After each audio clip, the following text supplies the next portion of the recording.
My first motivation was I will endeavour to provide leadership to both countries in developing and understanding the vision of AMASC and set its aims and objectives.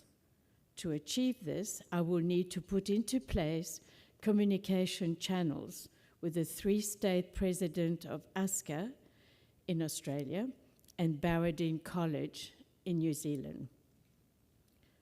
Throughout the last 4 years, I have communicated with the National Association in connecting verbally or through email or using the national website with news and changes.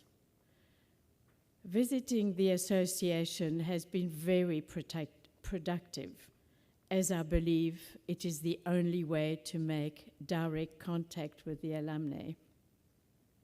Number 2, keeping the national offices of both AMASC Australia and New Zealand informed of projects put forward by the AMASC board and how both countries can participate and contribute to them. Also, how the national offices advise their regional association. That has not been very easy, as both countries have their own Sacred Heart projects. However, both countries have been made aware of what happens with AMASC through the website. Both Australia and New Zealand are in touch with their regional associations, mostly through email, as both countries have a national website. 4, I promise to communicate regularly with the 3 Australian state associations and, when possible, attend their meetings. I have enjoyed and learned a lot about the different associations by visiting them either at the AGM or for special occasions. Australia, as you know, had the sadness of losing one of their RSCJ when MH17 was shot down in Ukraine. Masses were said in many different areas of Australia and New Zealand. Our AMASC World President, Pam Schneider, sent messages which I read at church services. These messages were well received and appreciated. By visiting the association has brought much richness in spirit with alumni and teachers in the school. All of them have Facebook pages and share news, I would say more easily with the young ones, but it does work.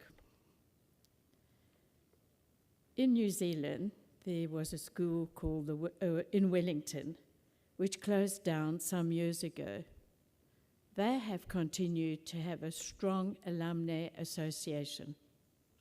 I aim to create a better interaction and cooperation between the alumni of Barradine College in Auckland and those from Wellington.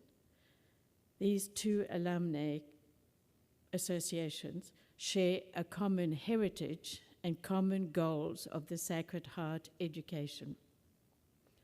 I am so happy to report that we have today 3 Wellington alumni here at the conference and 3 from Auckland. Elizabeth White from Wellington, who is here today, and I have corresponded over the last 4 years, and I feel sure that the common bond between the 2 schools will only grow stronger. A few months ago, I attended the yearly alumni reward at Barradine College, Auckland, and was very happy to meet quite a few alumni from Wellington. So there are 2 schools that are talking to each other. My number 6, as an AMASC board member, I would like to ensure that our RSCJs of the Australian and New Zealand province are kept informed of all our activities and are included in our projects and have our full support.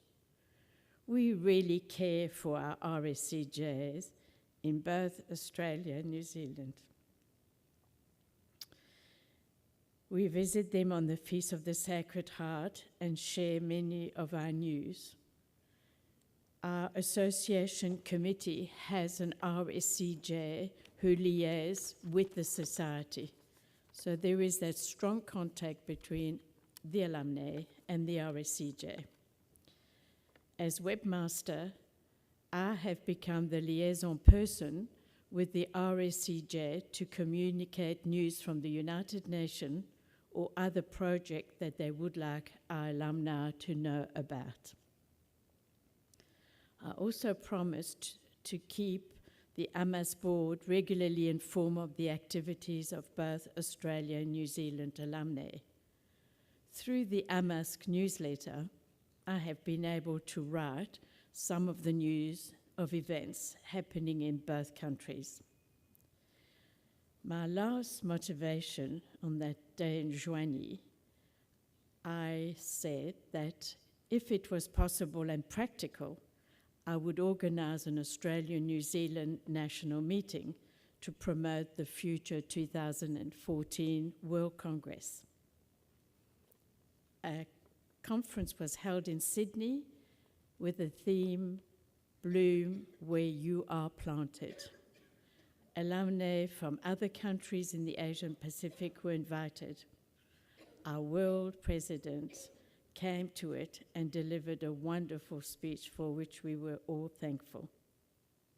At the conference, speakers were mostly young ones who spoke on subjects such as education amongst Aboriginal children, how to cope living in the country far away from principal towns, talked about the homeless, and so much more.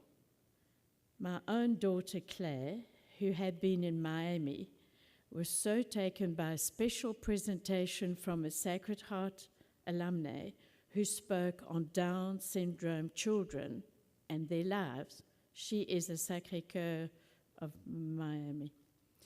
A DVD had been made, which we bought and presented it at the Australian conference.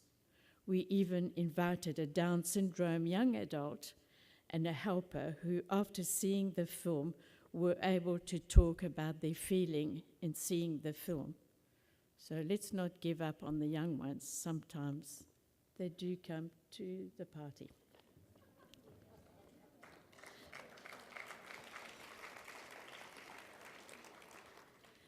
I just want to end in saying that I really enjoyed my time on the board, and I want to wish my successor, Vicky, who lives in New Zealand and will be taking my position in the next mandate, a very happy mandate and fruitful times. Thank you.